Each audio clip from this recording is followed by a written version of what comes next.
नमस्कार, मैं हूं शिवेंद्र श्रीवास्तव और आप देख रहे हैं श्रेष्ठ भारत। अपराध और हैवानियत के तो आपने हजारों किस्से सुने होंगे, ऐसे किस्से जिनको सुन करके पूरा का पूरा मन हैरान रह जाए, ऐसे किस्से जिसको सुन करके आपके मन में अपराधी को लेकर के नफरत पैदा हो जाए। लेकिन आज जो किस्सा हम आपको सुनाने वाले हैं, उस किस्से को सुन करके आप हैरान तो होंगे ही, परेशान तो होंगे ही, लेकिन नफरत का ऐसा आपके अंदर ज्वार आएगा कि आपको लगेगा कि अगर आपके हाथ में कानून होता, आपके हाथ में फैसला देना होता, तो जो सख्त से सख्त और जो सबसे ज्यादा भयंकर सजा है वो उस अपराधी को दी जाती। इस कहानी में किरदार जो है वो इतना हैरान करने वाला है, वो इतना जघन्य अपराधी है कि जिसने इंसानियत की सारी हदें पार कर दी, हैवानियत की सारी हदें पार कर दी और हदें ऐसे पार की कि जिसने भी इस घटना के बारे में सुना वो हैरान रह गया। बात है 8-9 अगस्त 2024 की, यानी अब से चंद दिनों पहले की बात है। और जगह थी कलकत्ता का मेडिकल कॉलेज, और उस मेडिकल कॉलेज का सेमिनार हॉल जहां पर ज़्यादातर वहां के कॉन्फ्रेंसेस और तमाम ऐसी चीज़ें हुआ करते थे जिसमें तमाम लोग बैठते थे। सुबह का वक्त था, यानी 9 अगस्त की सुबह का वक्त था। सफाई का काम चल रहा था। अलग अलग कमरों में जाकर के सफाई कर्मचारी काम करते हैं और वो सफाई करने के बाद सब कुछ सेट करते हैं जिससे कि रोज़मर्रा के काम शुरू हो सके। मेडिकल कॉलेज में मरीजों को देखा जा सके, वहाँ पर जो ऑफिशियल काम होता है वो देख सकें और दूसरी जो ज़रूरी चीज़ें हैं वो शुरू हो सकें। दिन की शुरुआत जल्दी हो जाती है क्योंकि अस्पताल में लोगों का आना जाना लगातार जारी रहता है। यही कोई 6-7 बजे की बात है सुबह की। सफाई कर्मचारी एक एक कमरे की सफाई कर रहे थे और सेमिनार हॉल में पहुंचे सफाई करने के लिए। लेकिन आम दिन की तरह सब कुछ चल रहा था।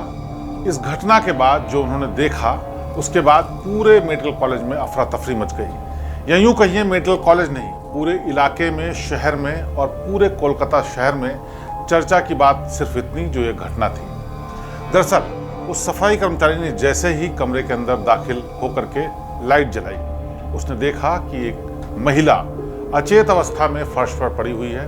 उसके शरीर के जो कपड़े थे वो तार तार हैं, इधर उधर खून बिखरा पड़ा है, उसके शरीर पर चोटों के तमाम निशान हैं। वो हैरान हो गया। हैरान होकर के वो बाहर की तरफ भागा, कुछ लोगों को बुला करके वापस लाया और उसके बाद जांच शुरू हुई, तफ्तीश शुरू हुई। शुरुआत में किसी ने उसके पास जाने की हिम्मत नहीं दिखाई क्योंकि जो महिला की हालत थी वो इतनी ज़्यादा गंभीर दिख रही थी, अचेत अवस्था में थी कि कोई हिम्मत नहीं कर रहा था कि उसकी बॉडी के पास जाए। लेकिन हिम्मत करके जो स्टाफ के लोग थे, पहले उन्होंने उसको आइडेंटिफाई किया। थोड़ी देर बाद उस लड़की को पहचान लिया गया। इसी बीच किसी ने पुलिस को भी फ़ोन कर दिया और पुलिस की एक टीम आनन फानन में पहुंची क्योंकि मामला मेडिकल कॉलेज का था। और तब तक ये पहचान लिया गया था कि वो जो मरने वाली लड़की है, जो ज़मीन पर पड़ी है, जिसके बारे में लोग सोच रहे हैं कि इसकी मौत तो हर हाल में हो गई होगी, वो लड़की थी उसी मेडिकल कॉलेज की डॉक्टर। ये ट्रेनी डॉक्टर वहां पर अचेत अवस्था में पड़ी थी। उसके कपड़े फटे हुए थे, उसके शरीर से खून निकल रहा था, चेहरे पर चोट के निशान थे, गर्दन मुड़ी हुई थी और तमाम शरीर के हिस्से ऐसे अस्त व्यस्त थे जिससे लग रहा था कि किसी शख्स ने या किसी ने इसके साथ हैवानियत की सारी हदें पार कर दी हैं। जब पुलिस टीम पहुंची तो पता चला कि वो लड़की, जो कि एक डॉक्टर थी, ट्रेनी डॉक्टर थी उसी मेडिकल कॉलेज में, ये उसकी डेड बॉडी है, उसका शरीर है, क्योंकि तब तक ये भी साफ हो गया था कि उस लड़की की मौत हो चुकी है।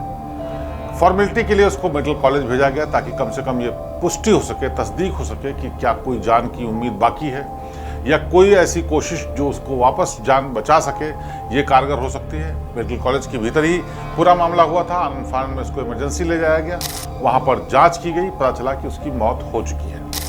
मौत का वक्त बताया गया करीब 3 से 4 बजे के बीच का, यानी कि अल सुबह जब उसकी डेड बॉडी मिली उससे कुछ वक्त पहले ही उसकी मौत हुई थी। आप अंदाज़ा लगाइए कि जिसके शरीर की ये हालत हो, कपड़े फटे हुए हों, शरीर से खून निकल रहा हो, गर्दन मुड़ी हुई हो, हड्डियां भी टूटी हों और जख्म के निशान बाहर से ही दिख रहे हों, वो प्रताड़ना और अत्याचार के किस दौर से गुजरी होगी जिसके बाद उसकी हालत ऐसी हुई होगी। 3 से 4 बजे के बीच उसकी मौत हुई, यानी कि पूरी रात उसके साथ जो भी हुआ वो इतना भयावह था, इतना डराना और दर्दनाक था कि उसी अत्याचार, उसी प्रताड़ना से उसकी जान चली गई। बहरहाल ये मामला इतना शॉकिंग था कि अस्पताल के सारे डॉक्टर्स, सारे मरीज, सारे जो स्टाफ के लोग थे उनके बीच चर्चा का विषय बन गया। चूंकि मामला मेडिकल कॉलेज का था, कोलकाता शहर के एक प्रतिष्ठित मेडिकल कॉलेज का, इसकी वजह से पुलिस भी इसमें कोई कोताही नहीं बरतना चाहती थी और चाहती थी कि जल्द से जल्द इस मामले का खुलासा हो कि आखिरकार वो हैवान कौन है, वो शैतान कौन है जिसने इस तरह की हालत की है। जांच शुरू हुई तो पता चला कि ये लड़की ट्रेनी डॉक्टर थी और कुछ वक्त पहले ही उसने वहां पर ज्वाइन किया था। और तफ्तीश आगे बढ़ी तो पता चला कि कॉल डिटेल से कि उसकी रात में आखिरी बार उसकी माँ से बात हुई है। उसकी माँ को फ़ोन लगाया गया तो उन्होंने बताया कि आमतौर पर नई नौकरी लगने के बाद इसकी ड्यूटी इवनिंग या नाइट में ही लगती थी और ये अस्पतालों का सिस्टम है। बड़े अस्पतालों में जो ट्रेनी डॉक्टर्स होते हैं, नए डॉक्टर्स होते हैं, उनकी ड्यूटी रात में ज़्यादातर लगाई जाती है ताकि वो सीख सकें, उनके पास ज़्यादा सीखने का मौका हो, ये व्यवस्था होती है। इसी व्यवस्था के तहत इस लेडी डॉक्टर की ड्यूटी रात में लगाई गई थी और वो रात में वहाँ पर मरीजों की देखभाल करती थी, इलाज करती थी। और ये ट्रेनिंग का सिलसिला अभी और वक्त तक चलना था। कुछ वक्त से आ रही थी, लगातार वहाँ उसको लोग जानते थे और बताते हैं कि ये लेडी डॉक्टर बहुत मेहनती थी। मेहनत करना ही उसके पास अंतिम विकल्प था। उसकी वजह ये भी थी कि बेहद गरीब परिवार से थी। किसी तरीके से माँ ने पैसे जोड़ करके उसको पढ़ाया। मेडिकल की पढ़ाई में बहुत पैसे खर्च होते हैं, उन सब को इंतज़ाम करके उसने मेहनत करके इस मुकाम को हासिल किया था और यहाँ मेडिकल कॉलेज में नौकरी पाई थी। इसीलिए जब भी जो भी जैसी भी उसकी ड्यूटी लगती थी वो करती थी। आखिरी बार जो रात को माँ से करीब 10:30 बजे के आसपास बात हुई, यानी 8 अगस्त की 10:30 बजे के आसपास उससे जो बात हुई वो बात यही हुई कि माँ, मैं ड्यूटी पर हूँ और मुझे अभी राउंड पर जाना है, यानी मरीजों को देखने जाना है, इसीलिए मैं आपसे बात करूँगी कल, और अभी मैं अपने काम में लगी हुई हूँ और फिर बात आपसे होगी। थोड़ी सी बातचीत के बाद, हालचाल के बाद माँ को चिंता थी कि रात में गई है, देखा खाना खाया कि नहीं खाया, क्या कर रही है, अस्पताल के भीतर ही है कि नहीं है। जैसी माँ बाप को चिंता होती है वैसी ही चिंता और हालचाल की बात करने के बाद माँ ने फ़ोन रख दिया था। ये पुलिस की पूछताछ में माँ ने बताया। पुलिस अब इस नतीजे पर पहुंची कि जो कुछ भी हुआ है अस्पताल में हुआ है। शुरुआत में पुलिस ने माना कहीं कोई ये प्रेम प्रसंग का मामला तो नहीं है, कहीं ये कोई ऐसा मामला तो नहीं है जिसमें कोई बदला लेना चाहता हो, जिल्टेड लवर का मामला तो नहीं है। इसीलिए उस लेडी डॉक्टर के फ़ोन की डिटेल भी खंगाली गई। लेकिन साफ तौर पर यह पता चल गया कि इसमें इस तरह का कोई मामला नहीं है, क्योंकि अपनी माँ से फ़ोन पर बात करने के अलावा उसने 1-2 कॉल और किए थे पिछले 24 घंटे में, लेकिन सब सामान्य कॉल थी। कोई अपने साथी डॉक्टर के साथ बात किया था, कभी किसी दोस्त से बात किया था, तो वो सामान्य बातचीत थी। उन लोगों सबसे बातचीत की गई और पता चला कि इसमें अभी तक कोई ऐसा फॉल प्ले नहीं है जिसमें कोई नोन वन हो। अब पुलिस की जांच का दायरा बढ़ने लगा कि आखिरकार कौन लोग थे वो जो इसके आसपास कल 24 घंटे में रहे। आखिरकार कौन शख्स वो हो सकता है जिसकी वजह से इसकी हालत हुई हो। अब इसका नतीजा इसी से मिल सकता था जब पुलिस जांच के दायरे को अपने सीसीटीवी कैमरे की जांच में बढ़ाती।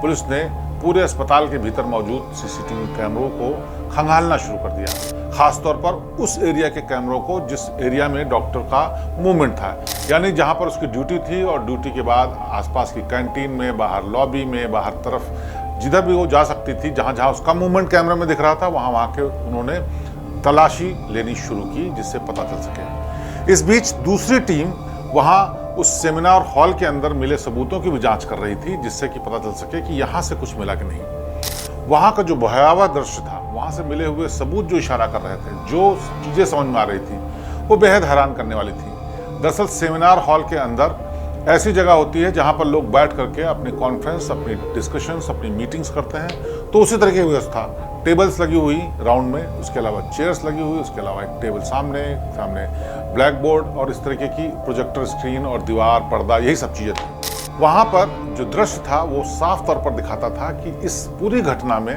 काफ़ी मारपीट, खींचातानी और झगड़ा हुआ है। यानी ऐसा कुछ हुआ है जिसका विरोध ये लड़की कर रही थी और उस विरोध करने के दौरान ही ये हत्या की गई है।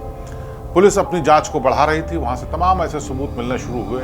कहीं ब्लड लगा हुआ था, कहीं खींचे जाने के निशान थे, कहीं किसी टेबल के साथ स्क्रैच था, सामने दीवार पर, पर्दे पर भी तमाम ऐसे निशान मिले, जिससे पता चल रहा था कि वहाँ पर जो घटना हुई है उस घटना के पहले काफ़ी मारपीट, झगड़ा या फिर खींचातानी हुई है और लड़की ने संघर्ष करने की पूरी कोशिश की है। अब ये मामला किसी अनजाने शख्स की तरफ भी घूम रहा था। तभी पुलिस को एक ऐसा सबूत मिला जिसने इस पूरे मामले को खोल कर रख दिया। दरअसल वो टीम एक एक चीज़ की जांच कर रही थी, फिंगरप्रिंट्स ले रही थी, वहाँ पर मिले हुए स्टेन्स के निशान ले रही थी, वहाँ पर कोई बाल का, कपड़े का या कोई ब्लड का ऐसा दूसरा सैंपल मिलता जो लड़की का ना होता, वो सारी कुछ इकट्ठा करने की कोशिश कर रही। तभी एक पुलिस वाले को वहीं पर एक ब्लूटूथ डिवाइस मिली, वो कान में लगाने वाला ईयरफोन जो कि मोबाइल में लगाकर लोग बात करते हैं, उसका एक हिस्सा मिला। उस एक हिस्से को मिलने के बाद पुलिस को उम्मीद जगी कि शायद इससे कुछ पता चल सके। अब पुलिस ने जांच शुरू की सीसीटीवी की। सीसीटीवी कैमरे में जब उसने तलाशना शुरू किया तो पता चला कि इसमें तमाम ऐसे लोग कैमरे में दिख रहे हैं जिनको कोई फ़ोन पर बात कर रहा है, कोई ऐसे जा रहा है, कोई ईयरफोन भी लगाए हुए लेकिन दूसरे कलर का है, कोई वैसा वाला ईयरफोन लगाया है जिसमें तार जुड़ा होता है। बहुत सारे सबूत मिले। जांच को जीरो इन करते करते करते करते उनके पास 2-3 ऐसी चीज़ें बची, 2-3 ऐसे शख्स बचे जो शक के दायरे में आ रहे थे। उनमें कॉमन चीज़ें थीं कि वो हाथ में मोबाइल पे बात कर रहे थे, किसी के ईयरफोन भी लगा हुआ था, कोई ऐसा भी था जो सेमिनार हॉल की तरफ मूव कर रहा था, कोई ऐसा भी था जो उस लेडी डॉक्टर को काफ़ी देर से देख रहा था, नोटिस कर रहा था। इन सब लोगों को शक के आधार पर पूछताछ के लिए बुलाने की पुलिस ने सोची। उनमें से कई लोग ऐसे भी थे जिनके मरीज वहाँ अस्पताल में भर्ती थे, इसी वजह से वो रात में वहाँ पर रुके हुए थे और वक्त काटने के लिए बाहर फ़ोन पे बात कर रहे थे या टहल रहे थे। उसी दौरान जो ये लेडी डॉक्टर है ये भी मूवमेंट कर रही थी तो उसको नोटिस किया या देखा उसकी तरफ, ऐसा महसूस हो रहा था। जब पूछताछ के लिए लाया गया, कुछ से सख्ती से पूछताछ की गई, सबूतों के आधार पर पूछताछ की गई, तो पता चला कि जो 3-4 लोग हैं उनमें से कोई भी ऐसा शख्स नहीं है जो कि कनेक्ट करता हो। ना तो उसका ऐसा मूवमेंट फिर उसके बाद दिखा, वो लोग वार्ड में दिखे, अपने मरीज के पास दिखे, या फिर जो उन्होंने बताया जानकारी दी वो जानकारी सही निकली। यानी कि जो संदिग्ध 4-5 लोग आए थे उनमें से एक भी शख्स ऐसा नहीं मिला जिससे पता चले कि वो शख्स इसमें शामिल हो सकता है। जांच की दिशा बढ़ रही थी, 24 घंटे से ज़्यादा वक्त गुजर चुका था।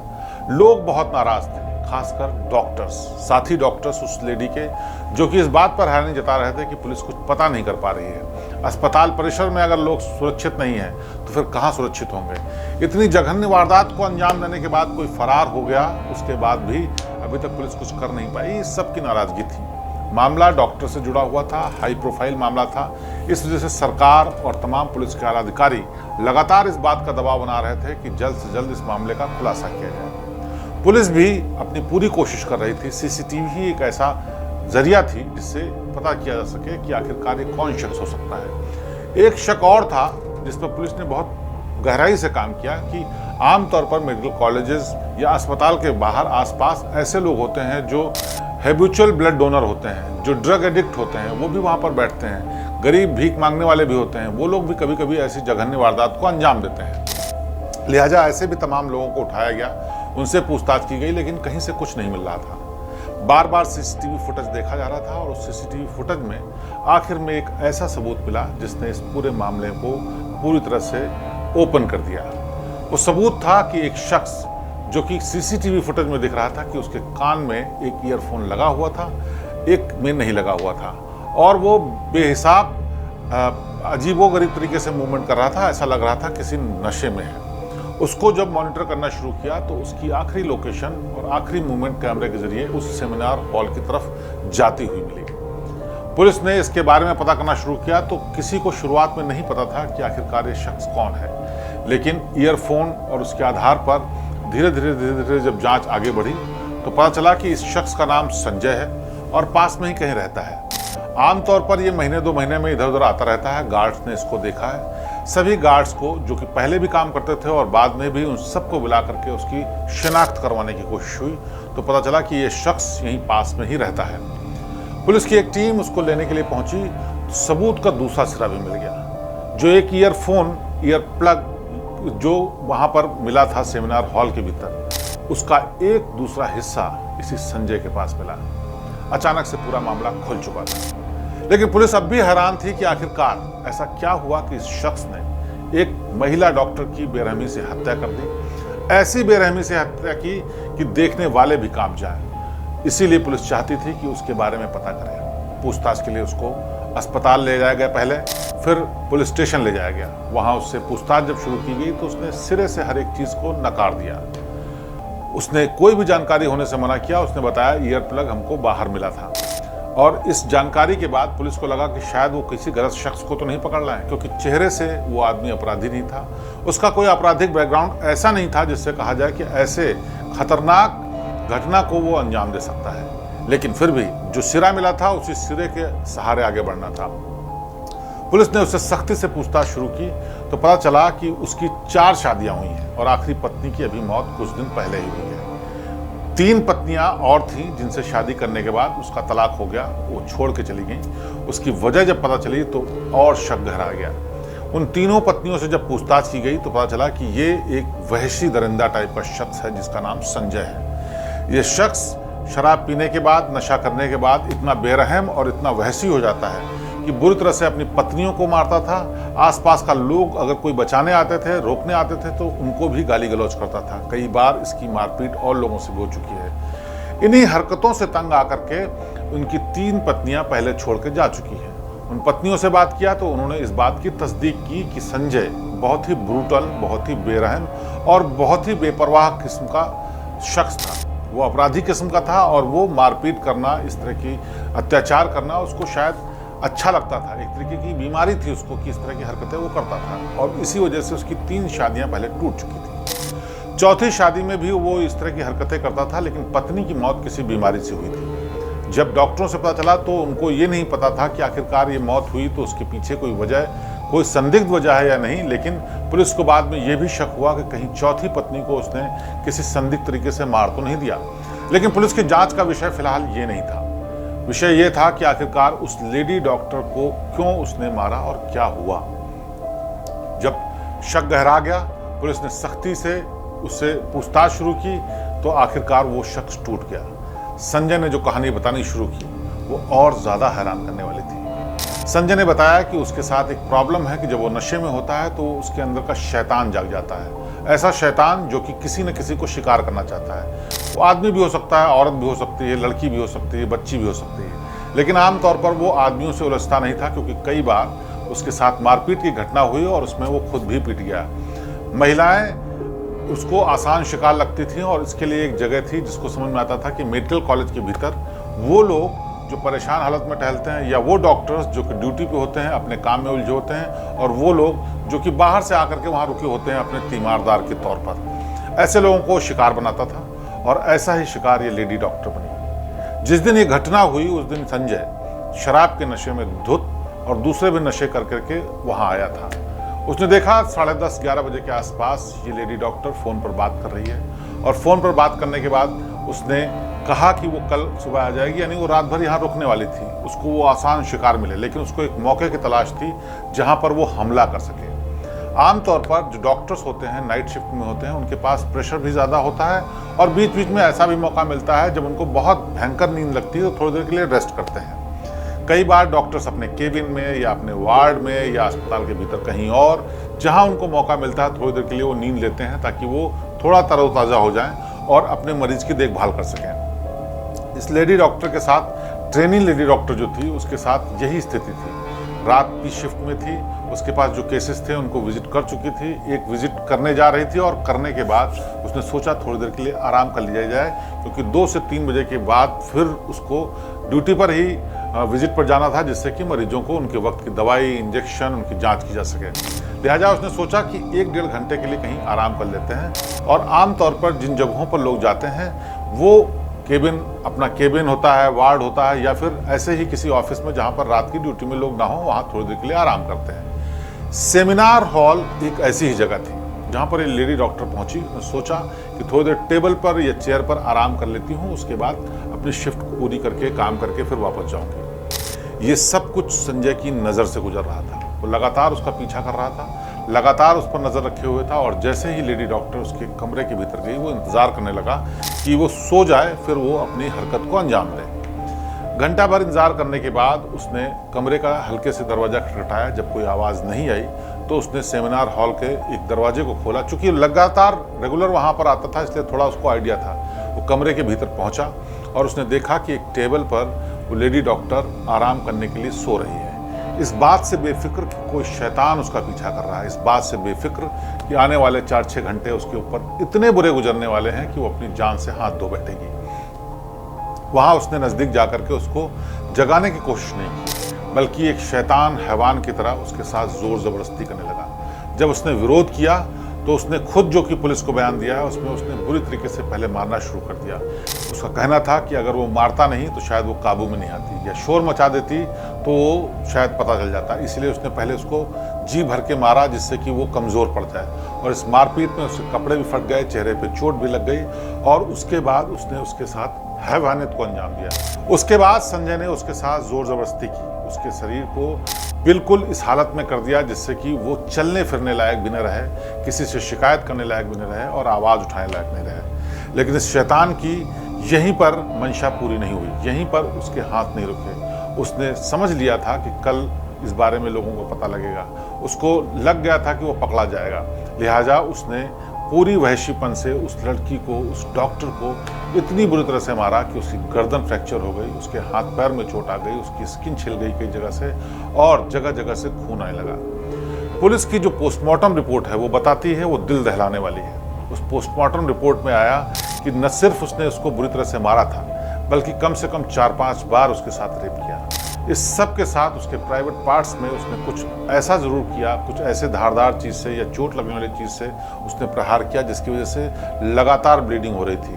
वो डॉक्टर मर चुकी थी लेकिन उसके शरीर से खून निकल रहा था। वो डॉक्टर मर चुकी थी लेकिन उसकी गर्दन भी टूटी हुई थी। उसके शरीर पर चोट के इतने निशान थे कि पोस्टमार्टम करने वाले डॉक्टर तक हैरान रह गए। वो लोग जो हर रोज़ तमाम ऐसी डेड बॉडीज़ को, ऐसे लोगों को देखते हैं जो चोट लगे हुए होते हैं, जिनके ऊपर ज़्यादती हुई होती है, उन डॉक्टर्स का कहना था कि हाल के दिनों में, इतने सालों में उन्होंने इतनी ब्रूटली, इतनी भयंकर तरीके से किसी को चोट पहुंचे हुए नहीं देखा। आप अंदाज़ा लगा सकते हैं संजय कितना खतरनाक था। आप अंदाज़ा लगा सकते हैं कि कितनी ब्रूटलिटी से उसने इस काम को अंजाम दिया था। रेप करने के बाद भी उसका मन नहीं भरा तो उसने बुरी तरीके से उस लेडी की डेड बॉडी को नुकसान पहुंचाया, उसको इस हद तक मारा जिसकी वजह से उसके शरीर की तमाम हड्डियां भी टूट गई। बताते तो ये भी हैं कि उस टेबल से गिराने के बाद कई बार उस लड़की को उसने ज़मीन पर पटका जिससे उसका शरीर टूट जाए, उसका सर फूट जाए, और इस बात की कोई गुंजाइश न रहे कि उसकी जान बचे। और ये सब चीज़ें जब पता चली, उसके बाद उसके साथ के डॉक्टर्स, वहाँ का स्टाफ बुरी तरह से नाराज़ हो गया। गुस्सा, आप अंदाज़ा लगा सकते हैं कितना गुस्सा आया होगा कि अपने साथी डॉक्टर की ये हालत देखे, या किसी भी महिला की ऐसी हालत कोई देखे। और वो डॉक्टर्स लगातार उसके बाद प्रदर्शन करने लगे कि ये जो हुआ है ये बहुत ही भयावह है, और पुलिस की इसमें गलती है। गलती की वजह भी बताते हैं वो, क्योंकि इस शख्स ने 3 बार शादियां की। उन शादियों के बाद पत्नियां उनकी भाग गई थी। उसकी आखिरी पत्नी, जिसकी बीमारी के बाद मौत बताते हुई थी, उसने लिखित में बहुत डिटेल में पुलिस के पास शिकायत की थी कि वो किस तरह से अत्याचार करता है, किस तरह से मारता है, ब्रुटलिटी करता है। बावजूद इसके लोकल पुलिस ने उस संजय के खिलाफ कोई भी कार्रवाई नहीं की थी, और नतीजा ये कि वो फिर से इस शिकार के लिए निकला, इस तरह की हरकत के लिए निकला। और आखिरकार एक डॉक्टर जो कि बेहद होनहार थी, पढ़ने में बहुत तेज थी, उसने सब कुछ दांव पर लगाकर आगे की पढ़ाई जारी रखी और डॉक्टर बन करके अपना नाम रोशन करना चाहती थी, अपने परिवार की मदद करना चाहती थी। उसने बेसमय, असमय अपनी जान गंवा दी, क्योंकि डॉक्टर वो नहीं जानती थी कि ये कितना वहशी है और वो खुले में घूम रहा है। और खुले में घूमने की वजह यह कि पुलिस ऐसी शिकायतों पर बहुत देर से ध्यान देती है या फिर नहीं देती, और इसी की नाराज़गी डॉक्टर्स को है कि आखिरकार पुलिस ने ध्यान क्यों नहीं दिया। अगर पुलिस ध्यान देती तो शायद इस डॉक्टर की जान बच सकती थी। दूसरी बात यह भी कि जो ये डॉक्टर्स होते हैं, जिन डॉक्टर्स की ड्यूटी लगी होती है, उन लोगों को आराम और सुरक्षा के साथ रहने के इंतजाम भी कई बार मेडिकल कॉलेज नहीं करते। अगर लेडी डॉक्टर नाइट ड्यूटी पे है तो वो आखिरकार अगर थोड़ी देर भी वक्त मिलता है तो कहाँ आराम करे, इसका भी इंतजाम नहीं होता। ये भी एक बहुत बड़ी वजह है। लेकिन कुल मिलाकर के जिस तरह के हैवान और जिस तरह के शैतान खुलेआम घूम रहे हैं, उन्होंने समाज में महिलाओं के लिए कितनी मुश्किल कर रखी है और कितना उनके लिए रिस्क हो जाता है, ये भी आप देख सकते हैं। बहरहाल अब उस माँ के पास कुछ नहीं है जिस माँ ने बहुत मेहनत से उस लड़की को पढ़ाया। उस माँ के पास रोने के अलावा कुछ नहीं, जिसने रात में बात की तो बेटी ने कहा सब कुछ ठीक है, मैं सुबह वापस आ जाऊंगी। उस लड़की की तो जान ही चली गई जिसने सपने अभी देखने शुरू किए थे, जिसको उम्मीद थी कि डॉक्टर बनने के बाद, सीनियर होने के बाद वो अपनी ज़िंदगी को और बेहतर कर पाएगी, अपना जीवन जिएगी, क्योंकि पूरी पढ़ाई में ही वक्त निकल गया। और वो इस उम्मीद के साथ, इस आशा के साथ ही